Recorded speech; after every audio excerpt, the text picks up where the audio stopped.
Halo teman-teman trader investor, selamat datang di channel cuan-cuan saham biasa teknikal dan teknologi harian. Seperti biasa hari ini hari Minggu 17 Juli 2022. Cuma nanti kita akan bahas konten kemarin Jumat 15 Juli 2022 yang belum saya bikin. Nah, nanti akan saya up dan semoga bisa buat insight untuk market besok Senin tanggal 18 Juli 2022.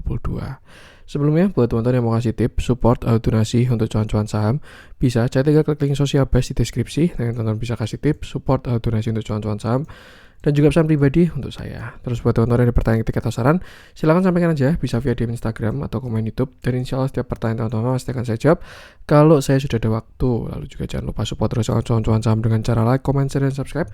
Karena support teman-teman itu gratis, tinggal klik aja, tapi itu sangat berarti buat konten kreator seperti saya ini. Jangan lupa juga nyalain notifikasinya karena ada konten setiap hari dari cuan-cuan saham, Senin sampai Jumat analis harian, Sabtu dan Minggu konten spesial. Oke, langsung aja kita akan masuk ke transaksi yang mana kemarin sudah lumayan gede, 12,668 triliun. Setelah sebelumnya transaksi cuma 10, 98, 10, 98, sekarang sudah mulai 12,6 triliun. Dengan pergerakan asing kemarin masih totalnya sih net buy 57,21 miliar, cuman di pasar reguler masih net sell dengan jumlah 757,5 miliar, itu jumlah yang cukup besar, tapi di pasar nego ada net buy 814 miliar. Kalau kita lihat juga bursa masih mulai bergejolak ya. Cuman dari bursa US sudah terlihat rebound. Teman-teman kalau ngikutin kripto juga sudah pada rebound dan saya rasa Senin bakal menarik untuk IHSG kita juga.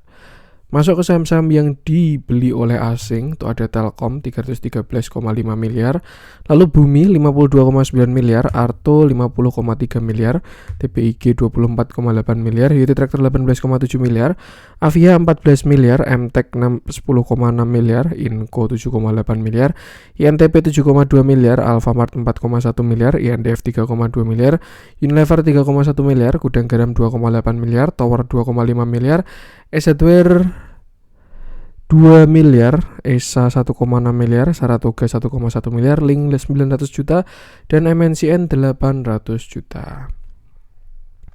Masuk ke saham-saham yang dijualin asing ada Bank Mandiri 406,3 miliar, BBNI 220 miliar, BBCA 124 miliar, Bank BRI 114 miliar, Antam 53,9 miliar, Cepin 21,8 miliar, Film 17,4 miliar, Pegas 15,3 miliar, SMKR 12,7 miliar, Excel 12,5 miliar, ICBP 8,7 miliar, INKP 7,6 miliar, TINS 6,7 miliar, Akra 6,6 miliar, Mika 4,8 miliar, SMDR 4,6 miliar, Indosat 3,8 miliar, MDK 2,7 miliar, dan Astra 2,2 miliar.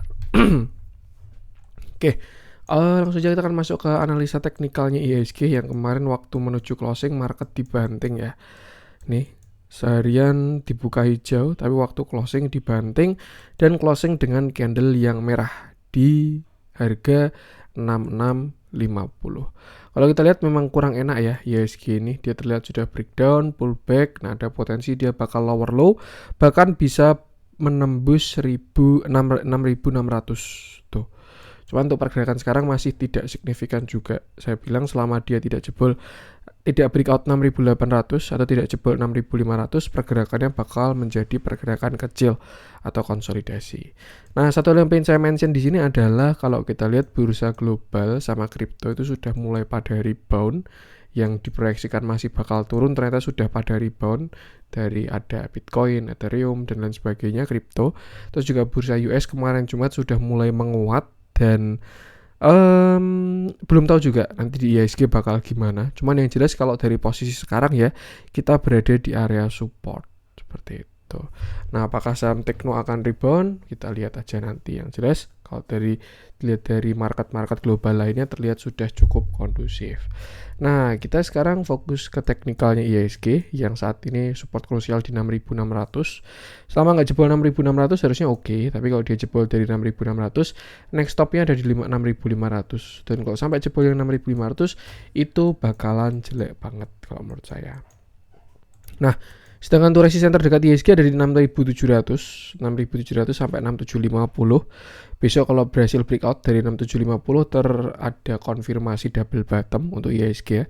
bottom 1, bottom 2, dan target adalah di 6.800. Kalau breakout dengan 6.800 saya rasa cakep, dia bisa ke 6.900 sampai bahkan 7.000 karena breakout dari inside bar-nya yang sudah berjalan 1 minggu ini.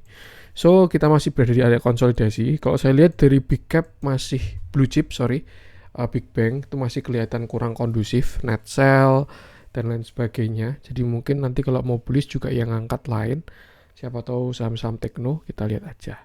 Yang jelas batasi resiko, gunakan support resisten tadi, dan ya selalu jaga psikologis. Kenapa view-nya nggak berubah-berubah mas? Ya karena kita masih di sini-sini aja. 68, 67, 66, 65. Tuh, selama belum jebol yang 68, 65 itu masih tidak ada pergerakan signifikan. Tapi kalau breakout saya yakin market bakal kuat. Kalau breakdown market bakalan koreksi lumayan juga. Jadi batasi resiko di situ. Oke, langsung aja kita masuk ke saham-saham yang dijualin asing dulu. Saya pengen bahas dari Bank Mandiri yang net sell-nya lumayan besar disertai dengan penurunan yang juga cukup signifikan 1,37%. Oke, loh kok beda ini? Di RTI 1,71, di apa ini namanya? TradingView 1,71 tapi di RTI turun 1,3%. Oke, hari ini Bank Mandiri turun 1,71% dengan candle yang solid, tidak ada perlawanan dan dengan volume yang sangat besar. Cukup menarik ini Bank Mandiri juga. Kalau kita lihat ya, dia juga berada di area krusial untuk saat ini. Sudah berhari-hari Bank Mandiri turun sejak puncaknya di 28 April, 9 Mei itu dia mulai impuls, di sini pullback dan akhirnya lower low turun sampai sekarang di 7150.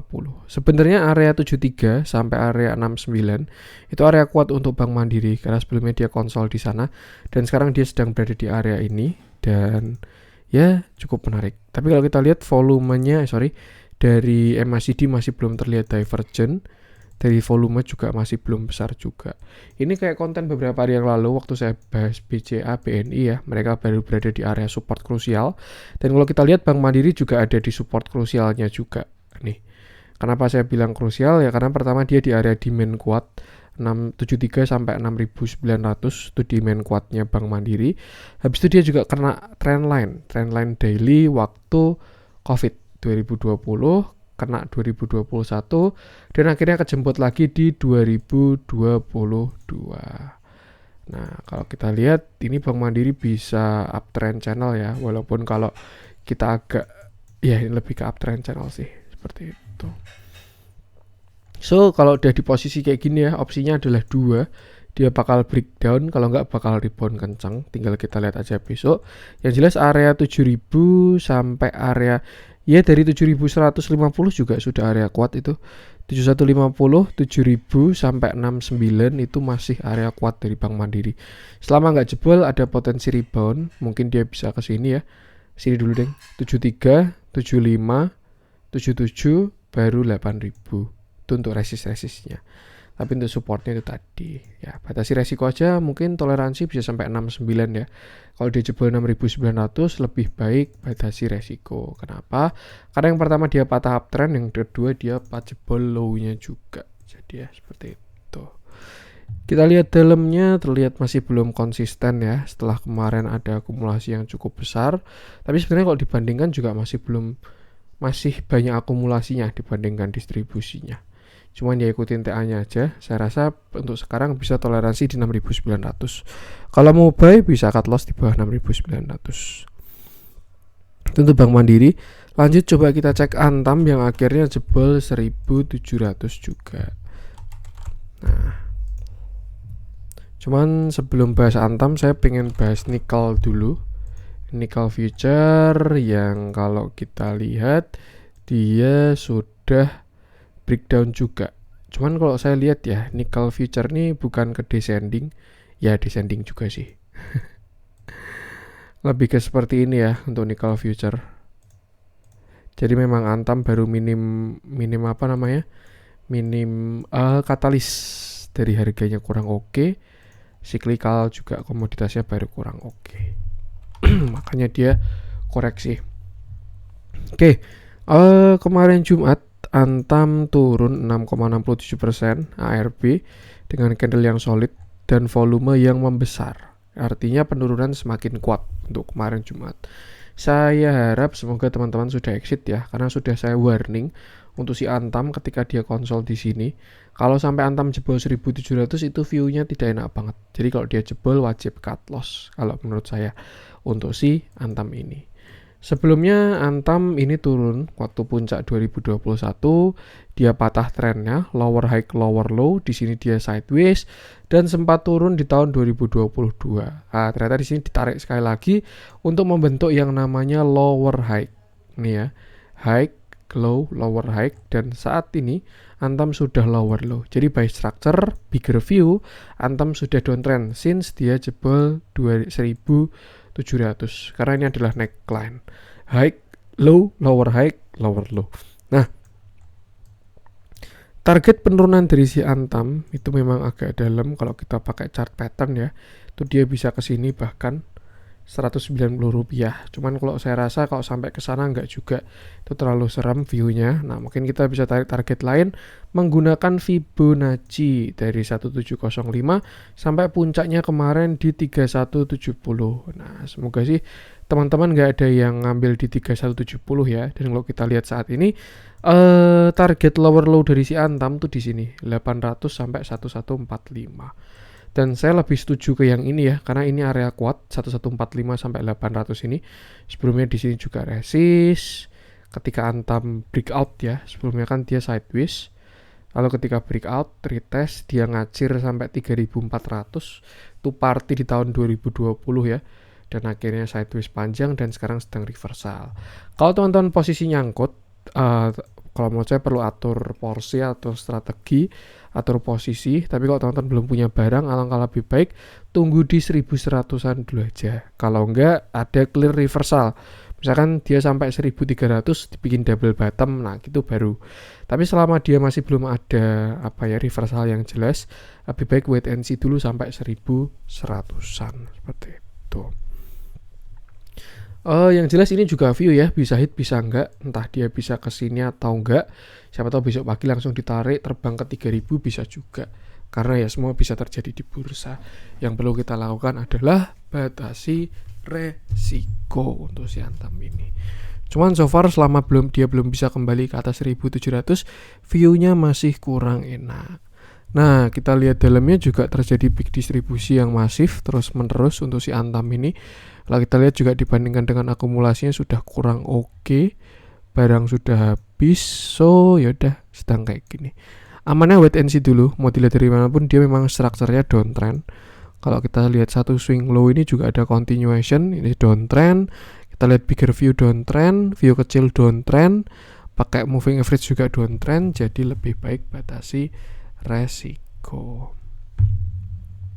Untuk Antam mungkin nanti bisa lihat di sekitar 1200 sampai 800 rupiah. Lanjut coba kita cek, kita coba cari yang ada pergerakan. Kalau kita lihat memang komoditas masih pada koreksi ya, dan itu suatu yang wajar. Kita coba cek MDKA. Ini ya sebenarnya masih on track juga untuk MDKA view koreksinya, cuman nggak apa-apa kita bahas, kita update. Oke. Hari ini kemarin Jumat, MDK turun lagi 6,16% dengan candle yang solid dan volume yang terlihat besar sebenarnya, tapi dia mengecil.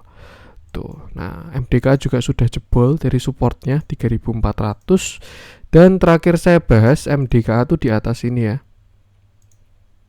Nah, di area-area sini saya bahas MDKA. Pertama ketika dia breakdown lower high lower low ya, ketika dia jebol 4290, ini kan dia by structure lower high low, lower high, breakdown dia lower low. Nah, ternyata waktu itu dikasih pullback dulu, rebound sampai 4700 dan kalau menurut saya view-nya lebih tidak enak karena dia potensi bikin head and shoulder. Ini shoulder kiri, lalu ini head-nya, lalu ini shoulder kanan. Nah, dia breakdown dari area sini berapa nih, 4000, sempat pullback konsol beberapa hari dan akhirnya turun sekarang sampai 3300. Bahkan di 3450 pun tidak ada perlawanan. Saya kira 3450 bakal ada rebound dulu, tapi ternyata enggak, langsung jebol. Sekarang closing di 3350. Nah, berhubung dia baru koreksi, kita coba lihat bigger view dari MDKA. Kalau kita tarik trend line ya, nih terakhir memang dia sudah patah dari uptrendnya. Di sini dia patah uptrend, lalu juga sudah lower high lower low, berarti dia sudah valid ada reversal. Nah, sekarang area bottom dari MDKA kira-kira di berapa? Kalau menurut saya ada di sekitar sini. Ini bakal jadi area yang kuat untuk MDKA di sekitar 3000. Tuh. Cuman ya, since dia berubah trend, uptrend patah, terus lower high lower low, artinya ada potensi MDKA sedang melakukan downtrend. Tuh, jadi lebih baik, lebih aman, mungkin bisa wait and see dulu untuk si MDKA sampai ada clear reversal. Cuma untuk saat ini area support yang kuat adalah di sekitar 3100 sampai 3000. Jadi mungkin bisa cek di sana. Ya, sama batasi resiko juga. Ini komoditas sedang terlihat pada koreksi. Kita lihat dalamnya juga kurang oke, cenderung netral ya. Dan terakhir setelah kemarin ada rebalancing, buangan barangnya gede banget. Tapi kalau dibandingkan dengan akumulasinya masih lebih bagus akumulasinya. Cuman ya kita lihat dulu aja. Batasi resiko mungkin sekitar 3100 sampai 3000. Itu baru cakep buat MDKA. Itu untuk MDKA. Lanjut coba kita cek. Kita masuk ke yang dibeli asing. Nah, kita coba bahas si Telkom. Yang kalau menurut saya sudah ada potensi reversal untuk Telkom ini. Oke. Kemarin Jumat Telkom naik 3,23% dengan candle yang tidak terlalu solid, tapi volumenya bagus, volumenya cukup besar. Terakhir Telkom ini juga sudah patah uptrend ya. Ketika kemarin dia patah 9 Mei, ARB 2 hari, dia trend uptrendnya patah. Nih, kalau kita sambungin yang 2020 sih belum patah. Cuman kalau kita lihat ke secondary uptrendnya terlihat sudah patah, pullback, dan juga sudah lower high, lower low untuk si Telkom ini. Cuman kemarin di sekitar 3850 ya, Telkom ini kena area cukup kuat di sana. Sekitar 3850 dan terlihat dia ada perlawanan untuk si Telkom. Nah, itu view besarnya. Untuk sekarang kita coba bahas view kecilnya yang kalau saya lihat ya, Telkom ini sudah ada breakout dari downtrendnya atau yang pertama. Kalau kita sambungin pakai shadow nih, di sini kan ada downtrend ya, atau kalau kayak gini kita mencoba husnuzon berprasangka baik, dia bisa aja falling wedge, lalu dia juga sudah breakout dari downtrend channelnya. Selain itu juga didukung dengan bullish divergence, di mana harga ke bawah sedangkan indikator ke atas, artinya penurunan tidak didukung oleh market. Nah, by structure juga Telkom sudah ada lower high, higher low, higher high, karena di sini dia low, high, higher low, higher high, breakout dengan volume yang bagus. Maka dari itu ada potensi 4100 sudah menjadi support bagi si Telkom karena dia breakout di sana. Sedangkan untuk support 2-nya masih di area sekitar 4000 sampai 3900. Ini support yang cukup kuat untuk si Telkom. Nah, target kenaikan saya rasa ya, kalau besok dia berhasil lewat 4230, targetnya adalah ke sekitar 4400. Tuh, pas ke falling wedge-nya dimulai. Nah, jadi kira-kira target kalau menurut saya saat ini di sini dulu. Nah, ini target kenaikan terbatas ini. Kalau dia mau reversal pasti bakal butuh sekali lagi. Siapa dia tahu dia mau bikin inverted head and shoulder, shoulder kiri, head, lalu shoulder kanan, gitu bisa juga. Yang jelas batasi resiko untuk sekarang saya rasa target 4400 kalau berhasil breakout 4250 seperti itu. Untuk support terdekat 4100, lalu support kuatnya di 4000. Itu untuk view pendek dari si Telkom. Kalau dari view panjang ya selama dia belum patah yang sini, uptrend channel yang utama masih tidak ada masalah seperti itu. Jadi ya batasi resiko, gunakan support-support tadi. Kalau kita lihat juga kemarin Jumat terjadi akumulasi yang masif, sangat signifikan. Asing juga masuk besar, dan kalau kita lihat di breaker summary ya, ini juga cakep banget money flow-nya. Yang beli besar bahkan cuma 2 doang ya. Dia beli sekitar 300-an miliar ini. 2 orang ini ZP sama BK, 2 broker ini, yang lain mini-mini. RB bahkan cuma 4 juta, jadi mungkin kita anggap bisa yang beli berapa nih? 1, 2, 3, 4, 5. Nah, Buyernya 5, sellernya 73. Jadi ya saya rasa bagus dan berpotensi untuk upside. Cuman ya tidak ujuk-ujuk langsung 4.400 ya. Bisa aja dia turun dulu, naik turun dan seterusnya. Cuman selama tidak jebol support, arah dari Telkom adalah menuju ke 4.400. Itu untuk Telkom. Lanjut coba kita cek. Saya pengen bahas Inco juga. Tadi Antam udah bahas, Inco juga kita bahas.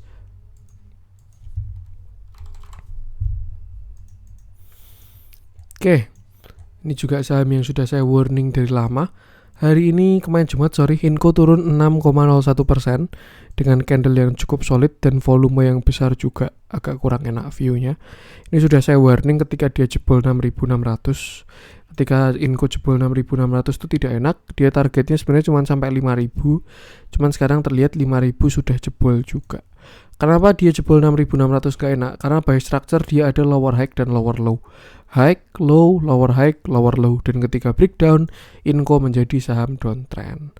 Bottomnya di mana? Nggak ada yang tahu, hanya market yang tahu di mana dia bakal reversal. Untuk saat ini kalau kita lihat ini masih satu swing low dan dia masih kuat pergerakannya. Kita juga belum melihat ada bullish divergence dan ini malah ada potensi. Nggak ada hidden bullish. Seperti itu. Nah, Inco sekarang sudah sampai 4.700 dan area kuat selanjutnya adalah di sini 4.600 ini area kuatnya untuk si Inco ya. Kalau dia masih jebol lagi ya nextnya di sini 4.500 baru 4.200 sampai 4.150. Dan Inco bakal jelek kalau dia jebol 4.100. Tuh. Jadi ya gunakan angka-angka krusial tadi. Untuk sekarang saya rasa tidak ada konsol, tidak ada target lagi. Jadi ya tinggal tunggu dia rebound di mana atau dia mau turun sampai mana. Gunakan support-support tadi. Jangan menangkap pisau jatuh, jangan mengukur kedalaman air dengan 2 kaki. Itu ya tadi supportnya. Untuk resist nanti kita cek kalau dia sudah ada potensi reversal aja. Lihat dalamnya terjadi distribusi, structure downtrend, saham downtrend, jadi lebih baik hindari dulu untuk pergerakan pendek. Untuk pergerakan panjang harusnya sih masih oke. Cuman kalau kita coba tarik ke sini, ya dia dapat uptrend juga. Jadi lebih baik hati-hati kalau menurut saya untuk si Inco ini. Ya yang namanya saham cyclical ya, ada satu upside bakal ada downtrend itu juga atau koreksi. Jadi ya batasi resiko. Itu untuk Inco. Lanjut coba kita cek Alfamart deh yang koreksi lumayan. Walaupun sebenarnya beberapa hari yang lalu juga sudah saya bahas ya Alfamart ini dan memang view-nya koreksi. Nah, kemarin Jumat Alfamart turun lagi 4,37% dengan candle yang solid dan volume yang sebenarnya kalau kita lihat kecil. Tapi ini kecilnya gara-gara rebalancing, average-nya jadi naik. Tapi kalau saya lihat ini lumayan lah volumenya. Tidak terlalu besar tapi ada. Nah, terakhir saya bahas untuk si Alfamart tuh ya di sini. Itu ketika tanggal 7 Juli, konten 7 Juli, saya bilang struktur Alfamart ini sudah kurang enak. Karena dia sudah ada high, low, lower high, lower low. Artinya by structure dia ada reversal kecil. Nah, selain itu Alfamart juga sudah ada bearish divergence. Di mana harga ke atas sedangkan indikator ke bawah. Harga ke atas, indikator ke bawah. Artinya apa? Kenaikan sudah mulai lemah atau tidak didukung oleh market. Nah, saat ini Alfamart sedang berada di toleransi akhir. Itu dia di trend line-nya ya. Trend line ketika kemarin dia bullish. Nih. Nah, dan terlihat juga sudah patah walaupun masih bias. Dan potensi pattern yang terjadi adalah rising wedge. Seperti itu. Kalau misalkan kita cari target koreksi ya untuk saat ini, kalau kita lihat lower high lower low yang lebih besar, targetnya bisa ke sini dulu. Nah, ke sekitar 1.700 dan kalau menurut saya oke, bisa ke sana dia dengan semua view yang ada tadi. Dia lower high lower low nih ya. Sebelumnya kan dia nggak pernah lower high lower low. Low juga cuma satu low juga, nggak ada lower high-nya. Dan kalau sekarang kita lihat by structure dia sudah high, low, lower high, lower low, lower high, lower low. Ini sudah indikasi saham downtrend untuk view kecilnya. Untuk view besar ya tinggal di zoom out aja. Jelas si Alfamart masih saham uptrend.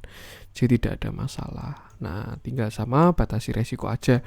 Kalau teman-teman punya average bagus, tinggal siap-siap trailing stop. Tapi kalau average-nya jelek, harus atur porsi. Untuk support sekarang ada di sini sekitar 1850 sampai area 1770. Sedangkan target saya rasa di sekitar 1700 tadi untuk Alfamart. Apalagi kalau dia terkonfirmasi rising wedge ya, bahkan bisa sampai 1500-an.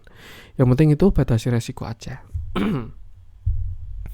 Kita lihat dalamnya kemarin masih normal, netral, small dis, netral.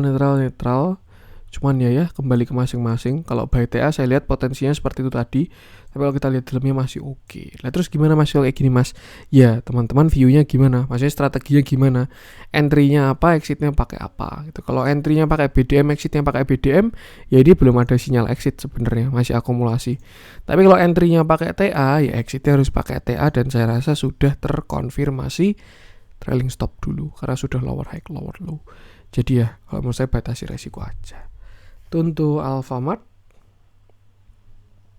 lanjut coba kita cek yang merah-merah. Didominasi oleh saham-saham komoditas ya. Sebenarnya kalau misalkan ditanya kenapa Mas kok mereka pada koreksi ya, karena juga sudah rally tinggi untuk komoditas ini. Apa yang naik pasti bakal ada turunnya, apa yang naik pasti bisa lebih naik lagi. Cuman ya harus kita lihat potensi marketnya. Ibaratnya gimana sih? Ya ibaratnya gini, batu bara harga misalkan $10 ya, yang beli pasti banyak. Ketika dia naik ke $100, yang beli pasti berkurang. Ketika dia naik ke $200, yang beli pasti juga bakal berkurang, seperti itu. Atau kalau yang simpelnya ya, apa ya? Misalkan iPhone deh. iPhone X gitu. Saya jual misalkan sekarang saya jual iPhone X 1 juta gitu. Mungkin yang ngechat WA saya ada orang 500, Mas saya mau beli iPhone X-nya gitu. Tapi kalau misalkan saya naikkan ke harga 3 juta, mungkin yang beli jadi tinggal sisa 200 orang. Kalau saya naikin ke berapa tadi? 5 juta, ya siapa tahu jadi tinggal 100 orang. Kalau saya naikin ke 10 juta iPhone X-nya, yang beli semakin kecil. Nah, itu kan juga ada kelihatan di chart ya. Semakin naik harga, biasanya volume beli semakin kecil. Kecuali ada volume besar lagi, artinya di situ ada power yang baru start lagi. Kira-kira analoginya seperti itulah. Jadi ya, semakin tinggi harga pasti ada rehatnya juga. Karena ya ada yang namanya fair value dan fundamental berperan besar di situ. Kita masuk ke yang hijau-hijau aja. Kita bahas yang menarik. BEBS sudah kita bahas ya. Lumayan naik 17%. ABA juga, BBB, SCMA. Kita coba cek satu aja. Saya pengen bahas BDMN. Ini kalau menurut saya cukup menarik BDMN ini.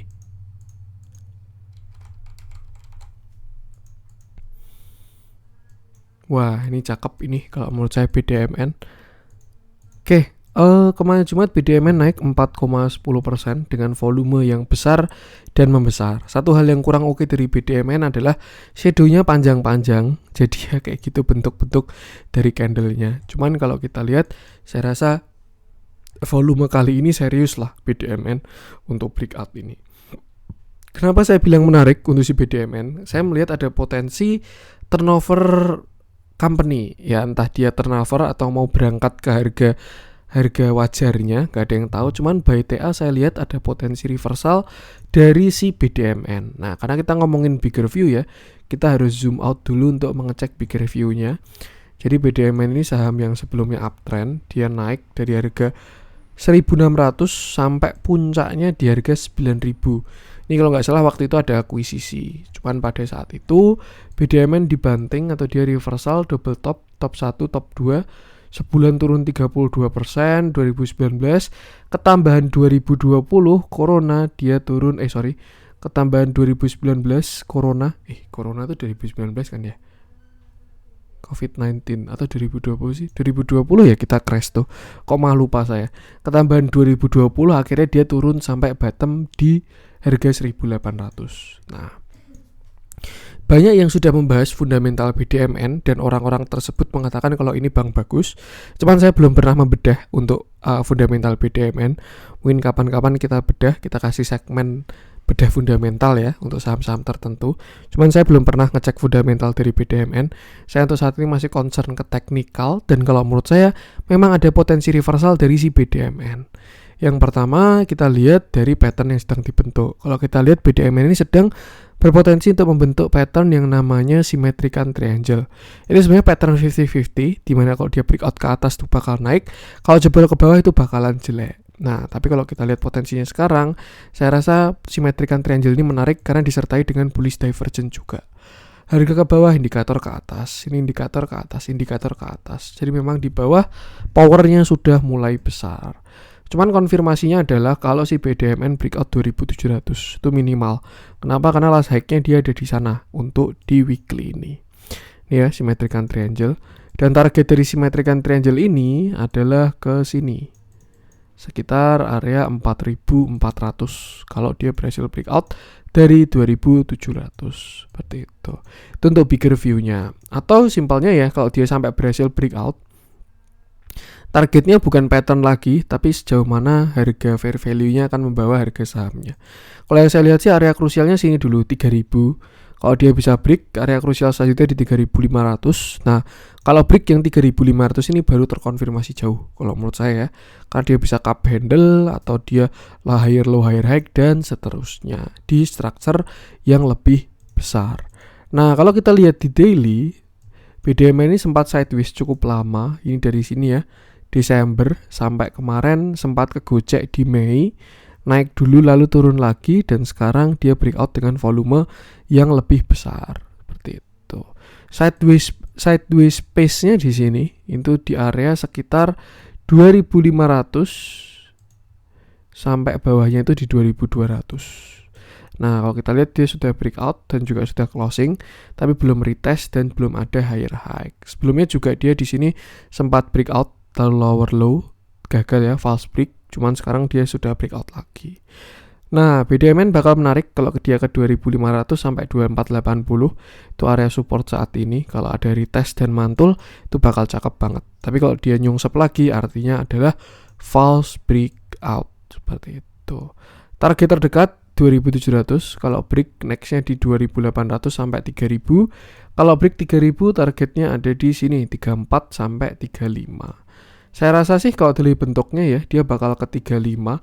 Kenapa saya bilang seperti itu? Karena dia sudah breakout dari downtrend. Ini ya, ketika saham breakout dari downtrendnya, tadi saya lupa mana downtrendnya.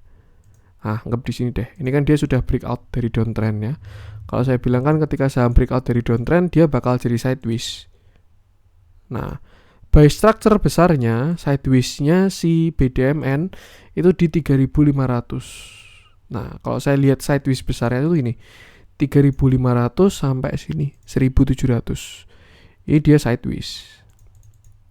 Range atas, range bawah. Cuman di tengah sideways-nya ini dia membentuk uptrend dan downtrend. Nah, ketika dia breakout dari yang downtrend, targetnya saya rasa adalah ke sini. Cuman ya 3000 ada halangan juga. Tapi kalau berhasil break 3000, targetnya 3500. Kalau break yang 3500, saya jamin perjalanan BDMN bakalan panjang. Seperti itu. Tuh. Nah, barangkali dia mau ke sini 3500. Habis itu turun sekali lagi, bikin ascending triangle ya. Nah, gini bisa juga. Tinggal kita lihat nanti ke depannya. Cuman saya rasa selama dia tidak closing di bawah 2400 lagi, saat ini upside ada di 2700, 3000, dan 3500. Do your own research. Ini adalah analisa saya. Bisa hit, bisa enggak. Yang jelas kalau hit, ya disyukuri. Kalau enggak hit, jangan marah-marah. Dan kalau teman-teman mau eksekusi, ya silakan eksekusi dengan plan dan view sendiri. Plan saya bisa digunakan buat pertimbangan. Seperti itu. Dicek dalamnya, belum terlihat sesuatu yang konsisten dari akumulasinya. Bahkan saat sideways kemarin juga, jadi lebih ke TA aja. Atau bandarnya menyamarkan diri, akumulasi pakai banyak akun. Bisa juga biar nggak kelihatan, asingnya pun juga sama aja. Seperti itu. Jadi ya tetap batasi resiko, gunakan angka-angka tadi aja. Oke, itu untuk konten kemarin Jumat. Semoga bermanfaat. Mohon maaf kalau ada kurangnya dari saya. Jangan lupa support channel cuan-cuan saham dengan cara like, comment, share, dan subscribe. Karena support konten itu gratis, tapi sangat berarti buat konten kreator seperti saya ini. Sekian dari saya, salam cuan.